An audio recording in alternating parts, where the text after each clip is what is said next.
একসঙ্গে অনেক চিন্তা আপনার মাথার মধ্যে প্রবেশ করেছে। এখন আপনি কি করবেন? একটা উদাহরণ দিলে বিষয়টি স্পষ্ট হবে। ধরুন, একদিন সন্ধ্যায় অনেকগুলো চিন্তা নিয়ে আপনি বাড়ি এলেন। চিন্তাগুলো এরকম: অফিসে কানাঘুষো চলছে, কোম্পানি শীঘ্রই 50-এর উপর যাদের বয়স অথবা 25 বছর যারা চাকরি করেছে তাদের স্বেচ্ছা অবসর নিতে বাধ্য করবে। ইউনিয়ন এতে রাজি। আপনাকে যদি অবসর নিতে হয় আপনি সাকুল্যে পাবেন 10 লাখ। এদিকে রাজ্য সরকার ব্যাংক রেট কমিয়ে দিয়েছে। 10 লাখ রাখলে তার সুদ দিয়ে সংসার চলবে না। এখন আপনি কি করবেন? ছেলে বিকম পাশ করে বসে আছে, কম্পিউটারের কোর্স করেছে, 20,000 টাকা গুনে গুনে দিয়েছেন। এখন শুনছেন কম্পিউটারের বাজার খুব খারাপ।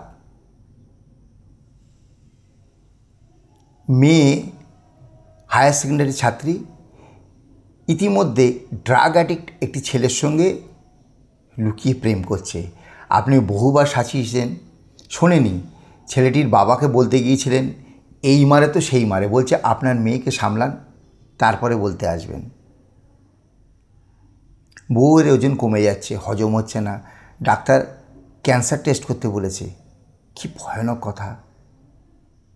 চশমার পাওয়ারটা আপনার বেড়েছে মনে হচ্ছে। আজ যাব কাল যাব করে ডাক্তারের কাছে যাওয়া হচ্ছে না।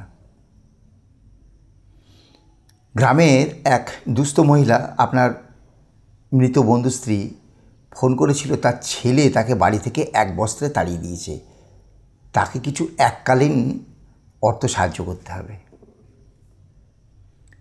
আগামী মাসে শালিকা ছেলের বিয়ে, তারা অবস্থাপন্ন। স্ত্রী বলেছে অন্তত 15,000 টাকার নিচে গয়না দিলে চলবে না। বলা বাহুল্য, এই সমস্তই দুশ্চিন্তা সংসারের মানুষের পক্ষে যেটা হয়। এক্ষেত্রে আপনি যদি চিন্তাগুলোকে মেলে ধরেন তাহলে এই 7টি চিন্তা সমুদ্রে এলোমেলোভাবে ভাসতে ভাসতে পরস্পরের সঙ্গে ঠোক্কা খাবে। কোনো চিন্তারই সমাধান সূত্র খুঁজে পাবেন না। এই অবস্থায় রাতে আপনার ঘুম হবে না, চিন্তাগুলি নিয়ে আতঙ্কিত হবেন। ততই আপনার মনে চিন্তাগুলি ক্রমশ বাসা বাঁধবে এবং আপনি মানসিক শক্তি হারাবেন।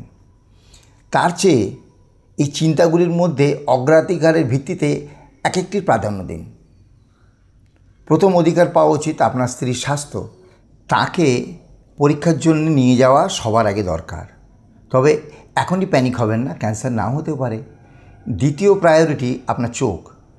চোখের অসুখ নিয়ে একদম গড়িমসি করবেন না, যত শীঘ্র সম্ভব চোখ দেখিয়ে নিন।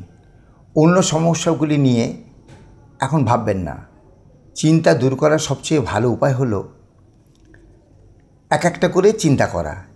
একসঙ্গে সব চিন্তা করে এক রাতের মধ্যে সমাধান হাতানো ঠিক নয়, হাতড়ে বেড়াবেনও না। সমস্যা সমাধানের জন্য কী ব্যবস্থা নেবেন সেটা ঠিক করে বলুন আজই। হ্যাঁ, আজই। ঠান্ডা মাথায় চিন্তা করার উপযুক্ত সময় হলো রাতে। সব যখন নিঝুম হয়ে যায় তখন বিছানায় শুয়ে শুয়ে চিন্তা করুন কাল কিভাবে কাজগুলো করবেন এবং সমাধানটা কিভাবে সম্ভব হয়।